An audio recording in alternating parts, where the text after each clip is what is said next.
Alright class, this is section 2.3, graphs for quantitative data. Here in this example, what we're going to do is continue from the first, that introductory there on section 2.3 video, and just discussing about what are class boundaries. And this may have been a homework question in either section 2.1 or 2.2, but in this one, I'm going to go through more detail on how to find those. Again, this stuff here with group data, this covers how to find class boundaries. So how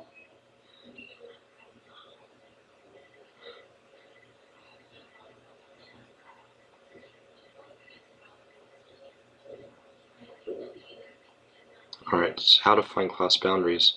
No problem. And really this concept of how to find class boundaries entails on what those steps were back from the previous slide I did on this. Let's discuss a little bit setting this up, and then also provided the table for us for our convenience from, I guess, a list here of 100 males. So this would be an accurate representation of a histogram when we're done here. Alright, so the following data, there are heights in inches to the nearest half inch of 100 male semi-professional soccer players. The heights are continuous data since the height is measured. So here we've got 100 numbers, there's a lot there. Create a relative frequency histogram. So that part there is really important. I have a lot of students that even bypass that one word, relative.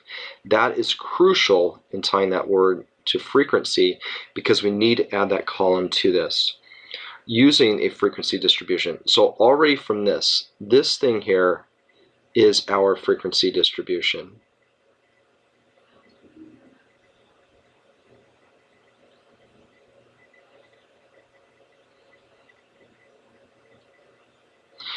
And recall that frequency distribution is basically a table that represents the frequency, and of course intervals there, or categories for those groups from the data.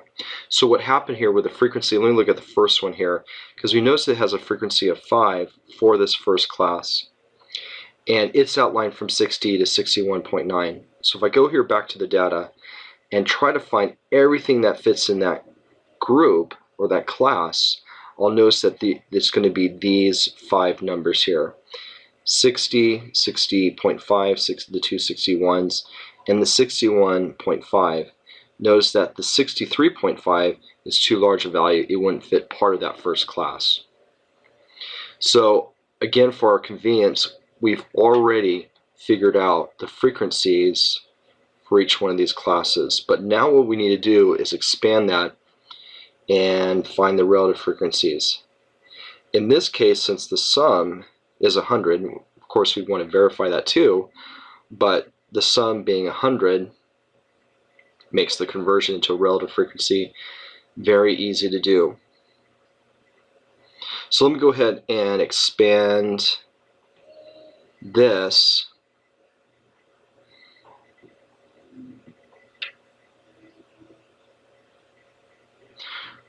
Relative frequency, I'm going to add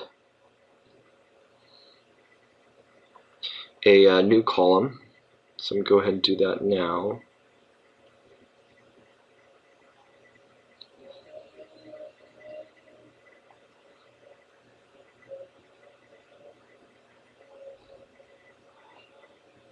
Okay, almost done here.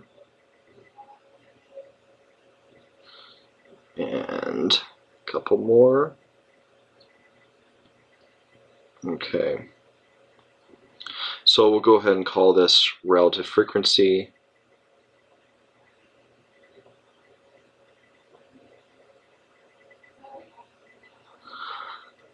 Because the sum is 100, I mean, easily this conversion is going to be like 5%.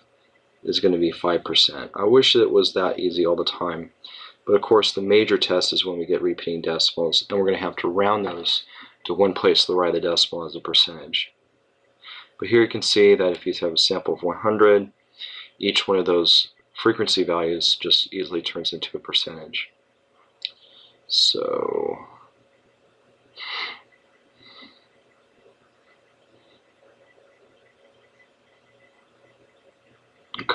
And of course the total here should be 100%.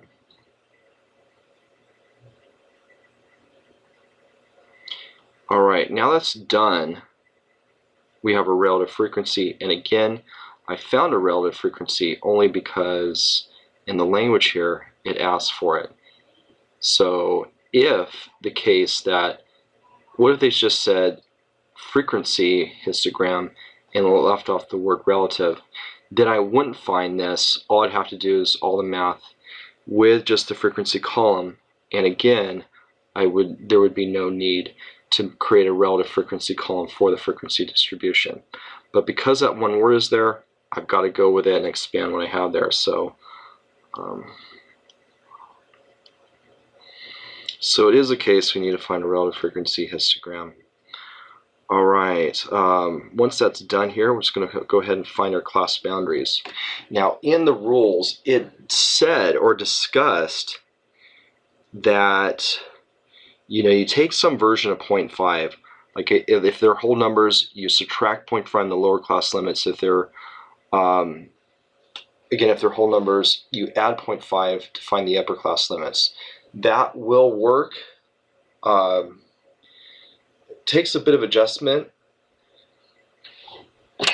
but for here that rules, it just depends how many places right of the decimal your data is. So here we have everything here. It appears that our data is one place to the right of decimal, and I know that, or specifically know that, by the data given. So we could go through and discuss what even the class width is before we even find those boundaries. So I kind of want to do both. Let me start with the first one here before I get ahead of myself. Is what is the class width?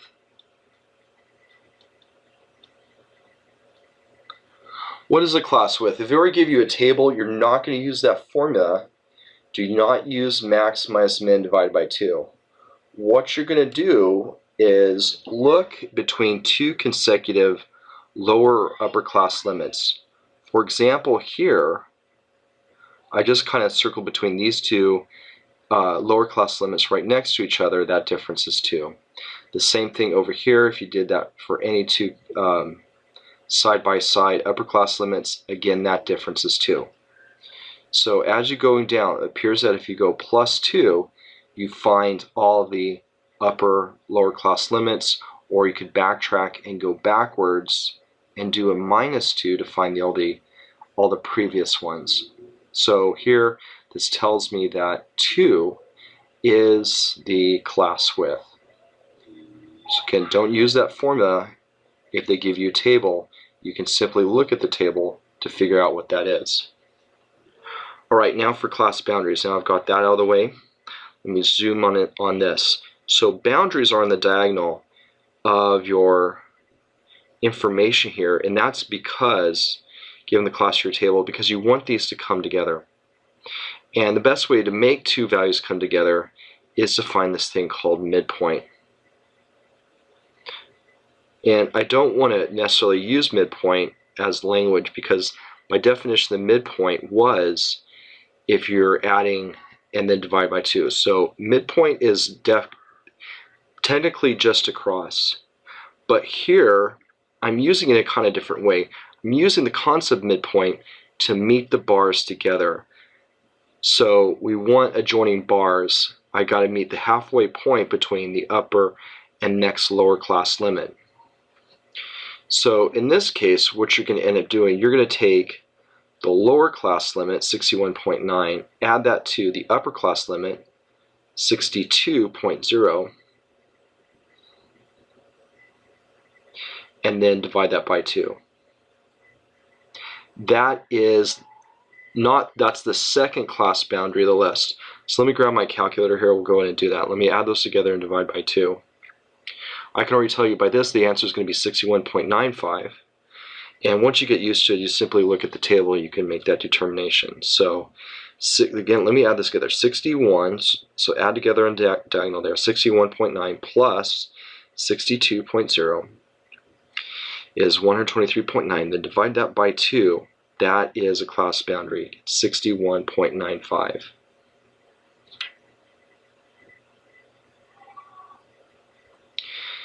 That's going to go here. I'm going to put that, I'm going to write really small there and put that in the center here. 61.95. Okay, let's keep going. Let me slide this down. That's definitely a class boundary. Let's go to the next one. For right now, I'm ignoring the first one because there's nothing there to add together, divide by 2. I only have the one number. So I kind of have to start on that diagonal first, but we'll definitely find that. Next one here, 63.9. So let me grab, you want to add those together, divide by 2. So 63, again, this is for boundaries, are on the diagonal. 63.9 plus 64.0, so that total, divide by 2, and you get 63.95. Again, 63.95.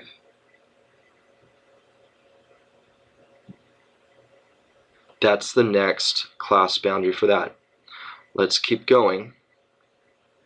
Next one, between 65.9 and 66.0. All right, so 65.9 plus 66.0 is 131.9. Then divide that by 2, you get 65.95.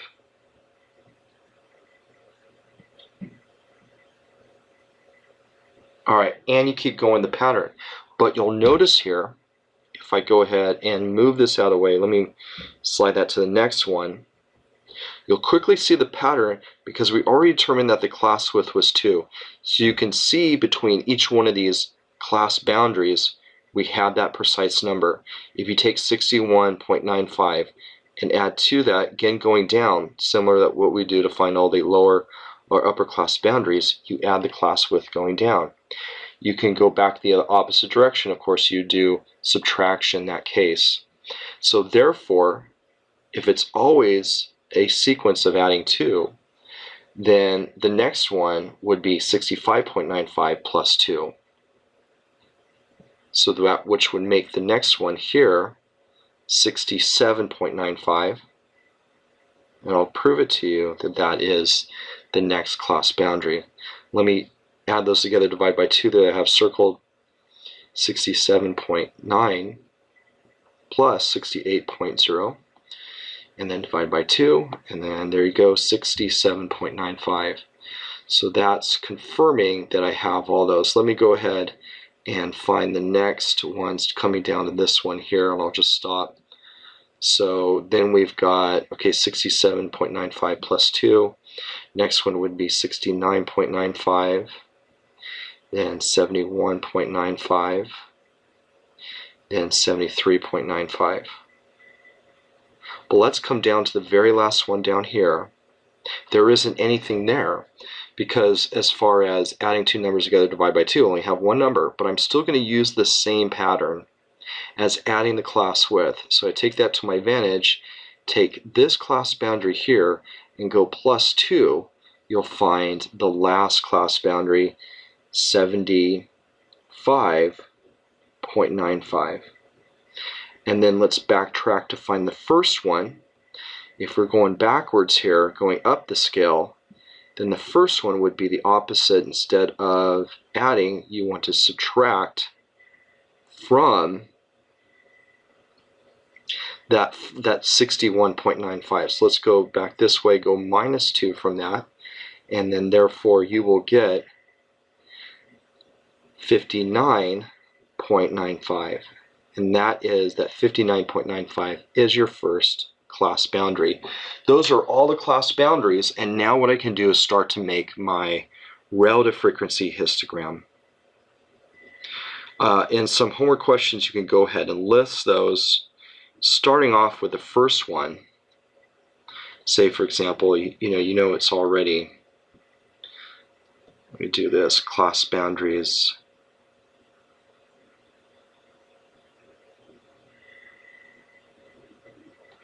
So those are starting off with the 59.95. Then the next one, comma. All I'm doing here is adding to the class width, 0.95, 61.95, 63.95. I just imagine here like a homework question would be, go ahead and list what the class boundaries are. 65.95, 67.95, comma, 69.95, almost done here, 71.95, 73.95,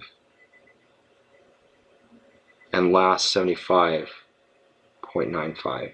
And those are all the class boundaries. And what I want to do is use that list to construct my histogram. I'm not going to have a lot of room here, but we'll go ahead and add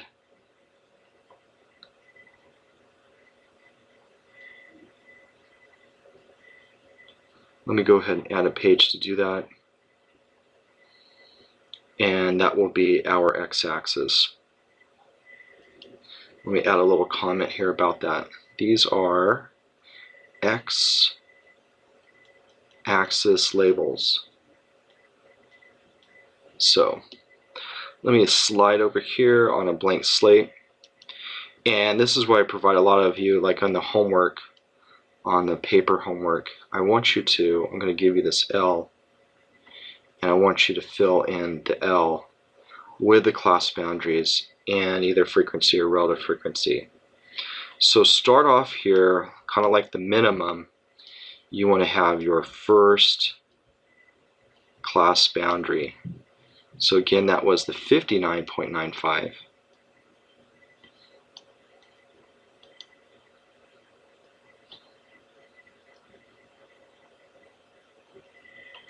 Try to evenly space these out. Next one, 61.95, 63.95, 65.95,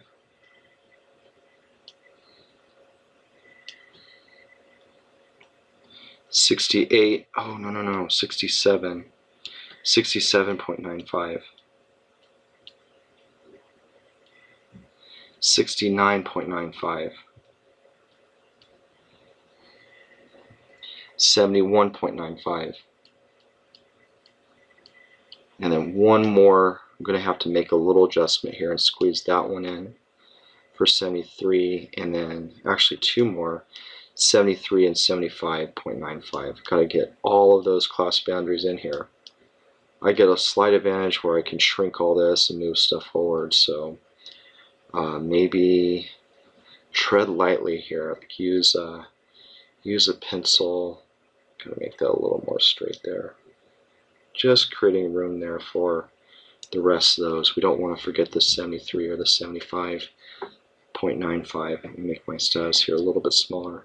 So 73.95, and the last one is 75.95. And those will create those marks there, those markings on, make this a little bit smaller here.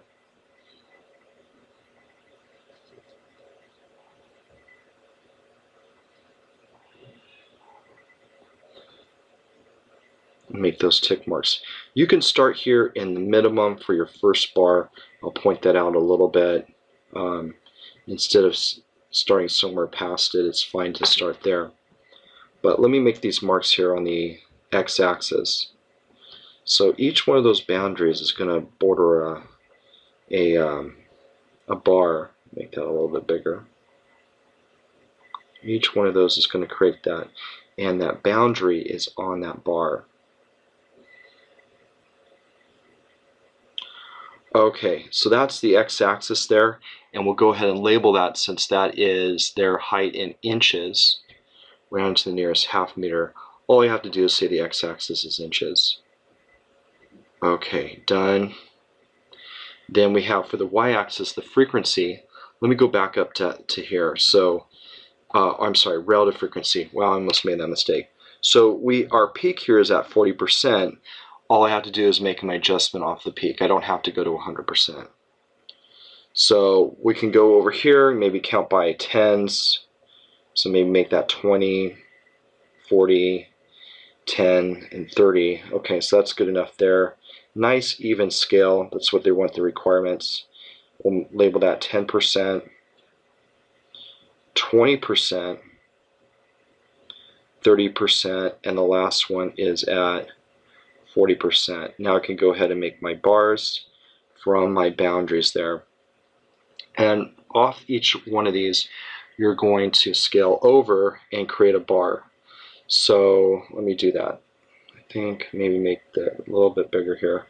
So at the 5% for the first one, that's the first bar. I just went off the right of that and created that bar. Just want that a little bit more straight. Me personally, I wouldn't be too picky there, but I can get these like pretty straight here on that. So that would be my 5%. Next one's at 3% there, a little bit shorter, so just kind of eyeball where you think 3% would be. And again, just come off the right side of that bar, then come up from the class boundary there. That's a little crooked, but that's okay. That's at 3%. Next one at 15%, just come up the right side of that bar, where you think about 15% is maybe about here. Come across. Nice evenness here with the bar. And then for the exam, I'm going to make you do this by hand and turn this in rather than clicking A, B, C, or D on the test. 40% there at the peak for the middle. So this would be plausible for perhaps a symmetric distribution. I'm not sure. This is probably not going to be a perfect one, but we'll give it our best go here. Okay, so there is the peak there at 40%. Next one is at 17%, a little above the 15. We come up here. Okay, erase, connect the dots. All right, 17. Then we got 12%.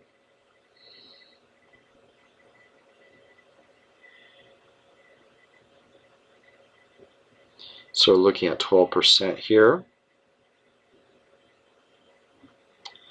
Then we've got 7%. I think I had, no I didn't. I had 5%. Just come over here, call that 7% there. Pretty good, good enough there. And the last one's just at a little tiny 1%. We'll just do that.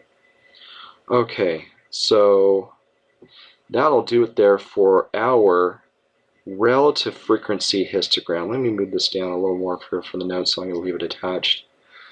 And one of the things, so I'll label that there at the top, but one of the things I want to say is that you can, shade this in like you did with the, what I did with the pie charts.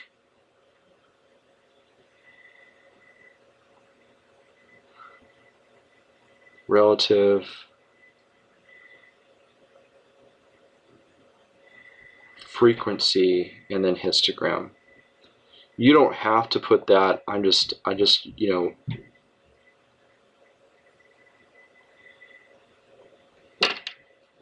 want to point this out because of this one I'm going to ask you to do on the test. So it's relative, and more particularly because the y-axis is a percentage. And sometimes it's misleading what those percentages are because you kind of have to estimate that based upon what you see on the graph. But if you wanted to, this is not the requirement, you can label each one of these bars. Like, this one's 5%.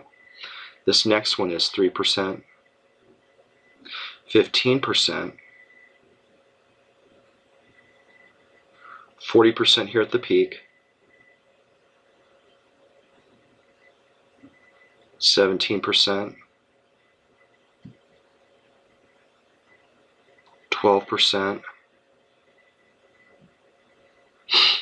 7%, and 1% there. Again, you don't have to do that. There's options on Excel to make it label the top of each bar. And again, you have the choice there if you want to just kind of shade that in. I think I used the highlighter the last one I did. It was kind of nice. So you can just color that in if you like. I was kind of thinking about my girls there. They I love the color books, and they like to fight over the colors. I don't know if you have kids that fight over colors, but mine do. So just make that all beautiful.